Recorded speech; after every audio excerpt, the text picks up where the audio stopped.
Dios les bendiga, soy el pastor Gilberto Gutiérrez de la Iglesia Bautista Oreb de México DF. Me da mucho gusto saludarlos en este viernes 25 de junio 2021. Teología de la Esperanza es la séptima parte de esta serie. El gozo de la esperanza productiva le llamaremos a esta enseñanza. Dice la palabra del Señor en Romanos 12:12. Será el único texto que estudiaremos hoy, el único devocional que abordaremos este pasaje.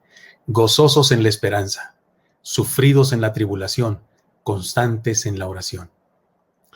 He aquí un pasaje que nos ayuda a entender la utilidad y la influencia de la esperanza en todas las áreas de nuestra vida.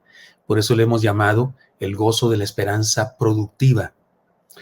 Antes leamos algunas frases sobre este tema, como hemos hecho en otros devocionales. Salen errados nuestros cálculos siempre que entran en ellos el temor o la esperanza. Lo dijo Molière. De acuerdo con él, si a la fórmula de nuestra vida le ponemos temor, los cálculos salen mal. Si a la fórmula de nuestra vida le ponemos esperanza, los cálculos salen mal, pero para bien. Salen mejor que lo que planeábamos. Esa es la idea. Otra frase de esas. La esperanza y el temor son inseparables. Y no hay temor sin esperanza, ni esperanza sin temor. Francois de la Rochetaud-Calud, o como se diga ese apellido. Oiga, me encanta la idea. Es verdad. No están peleados esperanza y amor. Esperanza y temor. De hecho, van juntos porque justamente por causa del temor, justamente por causa de la imposibilidad, es que se ejerce la esperanza. Muy bien, nuestro pasaje de hoy nos presenta una esperanza que sirve de base para una vida plena, aún en medio de las circunstancias difíciles como las que estamos viviendo ahora mismo. Nos presenta este pasaje breve una trilogía de circunstancias para las que se requieren acciones o expresiones de vida en particular. Les explico. Si las decimos para atrás, o de atrás para adelante más bien, lo diríamos así. La oración, déjenme les leo el texto para que me capten y para que yo sea claro en cuanto a qué es eso de atrás para adelante. Aquí hay tres cosas que se dicen y vienen por pares las tres cosas porque tienen que ver con la una con la otra. Mire, dice, gozosos en la esperanza, sufridos en la tribulación y constantes en la oración. Bueno, analicémoslas de atrás para adelante. ¿Cómo diríamos aquí? Diríamos así, la oración debe ejercerse con constancia. Dice, constantes en la oración. La tribulación debemos experimentarla con paciencia perseverante. Sufridos en la tribulación. Dice la palabra que se traduce sufridos, significa paciencia o capacidad para soportar. Y luego llegamos al inicio del texto.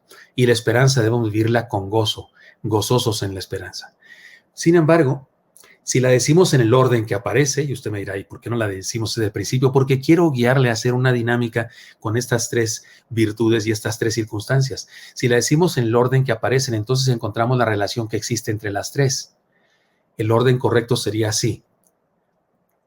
Nos gozamos a causa de aquello que esperamos y que sabemos que Dios nos ha de dar. Victorias, auxilio, vida eterna, salvación, por supuesto, ya lo dijimos. Eso significa gozosos en la esperanza. Ese es el paso número 1, es la base de todo. Por causa de la esperanza gozosa, enfrentamos las dificultades con paciencia, es decir, con la capacidad de soportar lo que sea, justamente a causa de la esperanza. Tenemos capacidad de mantenernos firmes y confiados en que esto que estamos viviendo no es todo lo que hay en la vida. Y eso es lo que significa sufridos en la tribulación. Y luego número 3, en esta progresión, y en medio de la necesidad, a causa de la paciencia que hemos mostrado, que a su vez se sostiene por la esperanza, a causa de eso nos mantenemos en comunión con Dios, constantes en la oración. Así es que mire, el gozo de la esperanza, que nos da paciencia para vivir la tribulación, nos guía también a permanecer sistemáticamente en comunión con Dios. Y si seguimos con la progresión de estas circunstancias y virtudes, podemos decir que por nuestra comunión con Dios constante, nuestra esperanza se fortalece. Y por nuestra esperanza fortalecida, nuestra paciencia o capacidad de soportar las tribulaciones se afirma. Y por la firmeza de nuestra paciencia o capacidad de soportar, nos mantenemos en constante oración con el Señor. Y por estar orando en comunión con el Señor, nuestra esperanza se fortalece y se repite el ciclo una y otra vez, pero cada vez más grande, cada vez más fuerte, cada vez más sanos, cada vez más gozosos, cada vez más esperanzados, cada vez más pacientes, cada vez más fuertes, cada vez más constancia en la oración.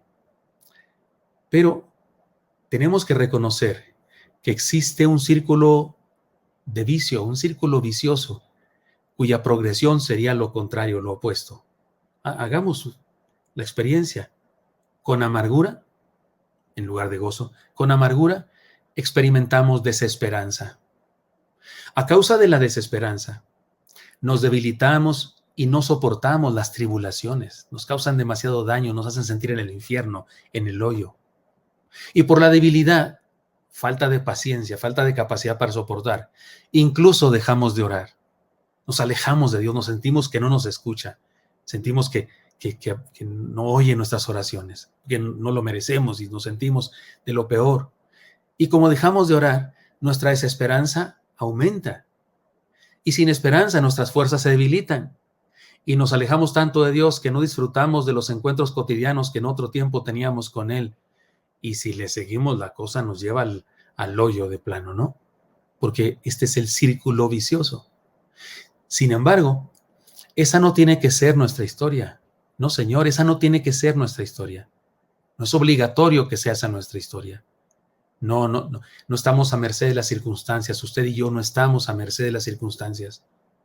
Nosotros podemos vivir un círculo virtuoso. Podemos llamarle también un progreso de vida que se inicia con la esperanza. Leamos otra vez el pasaje. Y ahora entendiendo esta dinámica que les he guiado a reflexionar, por eso primero vimos el texto de atrás para adelante y luego el texto hacia el derecho, pero se repite y se repite el ciclo, pero hay un ciclo a la inversa, también hay un ciclo de vicioso en lugar del círculo virtuoso, hay un círculo de muerte en lugar del círculo de vida, pero usted y yo podemos vivir en el círculo de vida, en el círculo virtuoso de la esperanza. Mire cómo dice la nueva versión internacional: alégrense en la esperanza, muestren paciencia en el sufrimiento, perseveren en la oración. ¿Cómo la ve? Como dijo Mafalda, ¿cómo la ven si cambiamos? No, así dijo Mafalda, ¿cómo la ven si progresamos? ¿Cómo la ven si aplicamos este círculo virtuoso en nuestra vida? Debe comenzar con la alegría de la esperanza. Debe comenzar con el gozo de la esperanza. Y recuerde, esperanza es comenzar a vivir lo que sabemos por fe que recibiremos de parte de Dios. Vamos a ir a la vida eterna. ¿Por qué no la comenzamos a vivir desde ahora? ¿Por qué no comenzamos a experimentar el gozo de la vida eterna? Porque ya la tenemos. Ya la tenemos. Seguimos en la tierra y aquí todavía hay sufrimiento y demás, pero es un hecho indudable que iremos a vivir con el Señor a la vida eterna. Él dijo: no se turbe vuestro corazón, creéis en Dios, creed también en mí. En la casa de mi Padre muchas moradas hay. Si así no fuera, yo os lo hubiera dicho. ¿Sabe cómo se traduce eso? Si así no fuera, yo os lo hubiera dicho. ¿Por qué les iba a decir mentiras? ¿Por qué iba yo a contarles mentiras a ustedes? Esta es esperanza, vivir lo que estamos seguros que experimentaremos porque Dios lo dijo. Así es que alégrense en la esperanza, esa es la base. Y por causa de esta esperanza llena de gozo, entonces muestren paciencia en el sufrimiento. Entonces enfrentamos lo que sea, el COVID, las consecuencias del COVID, la vacuna, las noticias que hablan de la versión delta del virus y la versión no sé qué tanto. La experimentamos con fortaleza, con capacidad de sufrimiento, es decir, con paciencia en el sufrimiento. Y por causa de esa esperanza gozosa que nos hace pacientes para soportar el sufrimiento, entonces perseveramos en la oración. Y perdone que vuelva a repetir el ciclo, aunque usted ya me entendió, pero ¿qué tal que lo digo otra vez? Y porque perseveramos en la oración, nuestra alegría en la esperanza crece y nuestra paciencia se multiplica, y así hasta que llegamos al cielo. Ahora es cuestión de escoger, es cuestión de elegir. ¿Qué quiere usted vivir? ¿El círculo vicioso, el círculo de la muerte, o el círculo de la vida, el círculo virtuoso? Usted decide, ustedes y yo escogemos. Y lo que tenemos que escoger es una sola cosa. El ciclo se da por sí mismo. Solo escojamos una cosa. Escojamos la esperanza. Comencemos a gozar lo que Dios nos prometió. Y vivimos el ciclo de la vida, el círculo virtuoso. Señor, bendice a mis hermanos y mis hermanas. Y yo sé, Señor, que en este tiempo en que vivimos es fácil tropezar y que nos deslicemos hacia la desesperanza y la amargura, lo cual nos lleva a la debilidad y la incapacidad de vivir la tribulación y por supuesto nos aleja en ocasiones de ti porque no oramos o no sentimos ganas de orar. Pero no, Señor, ese ciclo lo echamos a la basura y queremos vivir en esperanza, gozosos en la esperanza, sufridos en la tribulación y constantes en la oración. Que así sea nuestra vida de mis hermanos y mía, Señor. Te lo pido en Cristo Jesús. Amén. Espero que esto sea útil para usted y me encantaría encontrarle el día de mañana. Hasta pronto.